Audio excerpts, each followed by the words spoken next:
Shalom, selamat pagi Bapak Ibu Saudara yang dikasihi oleh Tuhan. Bertemu lagi dalam Renungan Hidup dalam Iman pagi hari ini.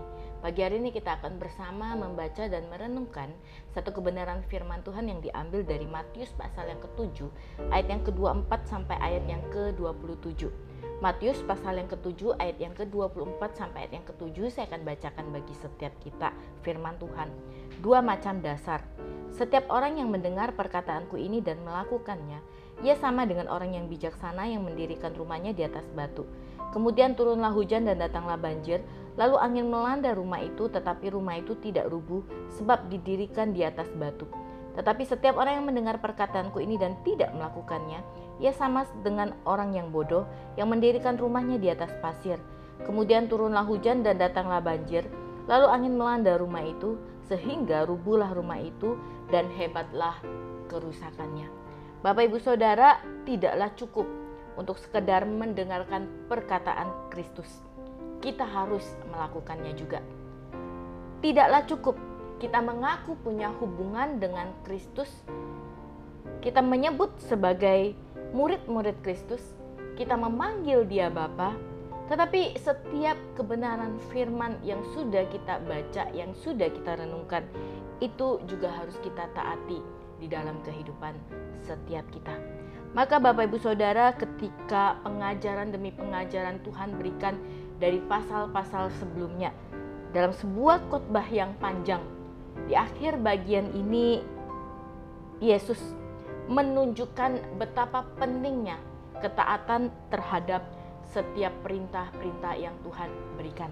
Maka Bapak Ibu Saudara, dua jenis orang yang digambarkan oleh Yesus ketika Yesus memberikan satu kesimpulan akhir tentang bagaimana melakukan dan menaati firman Tuhan.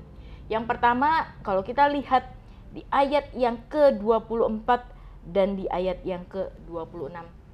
Orang yang mendengar dan yang melakukan disebut sebagai orang yang bijaksana. Dan di ayat yang ke-26 dikatakan orang yang mendengar tetapi tidak melakukannya. Bapak Ibu Saudara, orang yang mendengar dan yang melakukan itu disamakan dengan orang yang bijaksana. Sementara orang yang hanya mendengar tetapi tidak melakukan apa yang dikatakan itu disamakan dengan orang yang bodoh. Bijaksana. Bapak Ibu, pengertian kata bijaksana adalah seorang yang pandai, yang cermat, serta seorang yang teliti ketika menghadapi kesulitan atau sebagainya. Bijaksana adalah seorang yang pandai, seorang yang cermat, seorang yang teliti ketika menghadapi kesulitan atau sebagainya.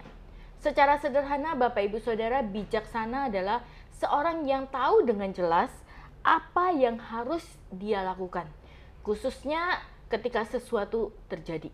Atau seseorang yang tahu dengan jelas bagaimana dia harus berespon terhadap setiap hal yang terjadi di dalam kehidupannya.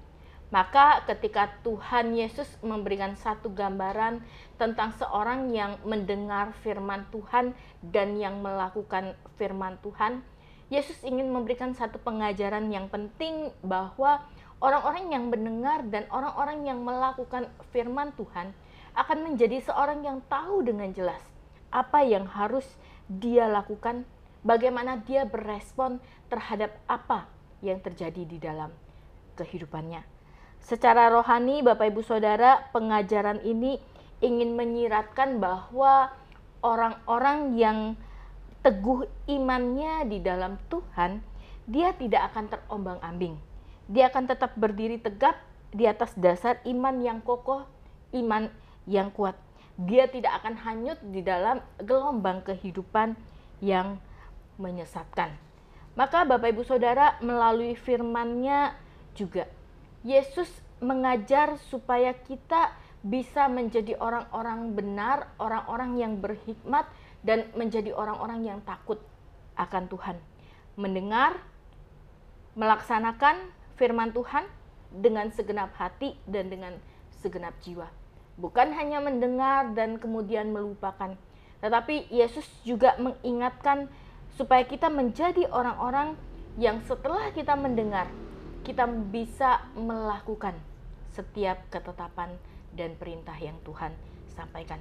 Kita bisa melakukan, menaati setiap pengajaran yang Tuhan berikan. Jangan seperti orang yang mendengar firman tapi berlalu begitu saja, sehingga ketika iman goyah, seringkali itu membuat orang-orang yang hanya mendengar itu hanyut di dalam kehidupan untuk memenuhi hawa nafsu duniawi mereka. Bapak Ibu Saudara, jika seorang mendasari hidupnya di atas fondasi yang bersifat fana, terlihat kokoh, tetapi sesungguhnya tidak tahan terhadap goncangan. Tetapi orang-orang yang hidupnya mendasari kehidupan dengan kebenaran firman Tuhan, fondasi firman Tuhan yang kuat, bahkan melakukan setiap ketetapan dan perintah yang Tuhan berikan, menjadi orang-orang yang taat melakukan firman Tuhan, maka goncangan seperti apapun dia akan tetap kuat untuk menghadapinya. Maka Bapak Ibu Saudara, bagaimana kita menaruh, bagaimana kita mengisi fondasi kehidupan setiap kita. Badai akan membongkar kenyataan fondasi hidup. Seperti apakah seseorang yang sudah sungguh-sungguh di dalam Tuhan.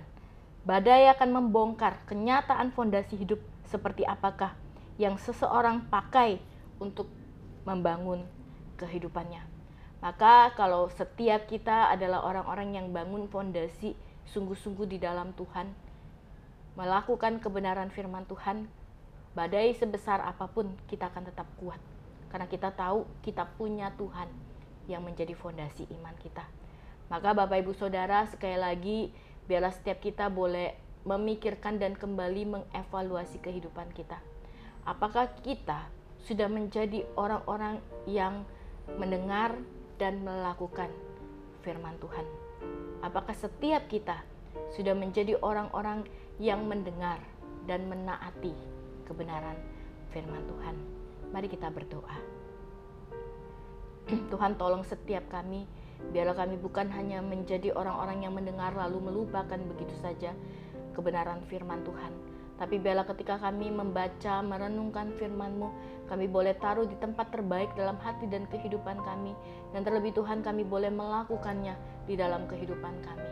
Tuhan boleh menolong setiap kami, Tuhan boleh memberkati setiap kami. Terima kasih ya Tuhan untuk firman-Mu yang sekali lagi boleh mengingatkan setiap kami. Ajar kami untuk boleh melakukannya. Terima kasih Tuhan sepanjang hari ini, bahkan dalam kehidupan kami, Tuhan boleh terus memberkati dan memakai hidup kami menjadi berkat bagi orang lain. Terima kasih, di dalam nama Tuhan Yesus kami sudah berdoa. Amin. Tuhan Yesus memberkati setiap kita.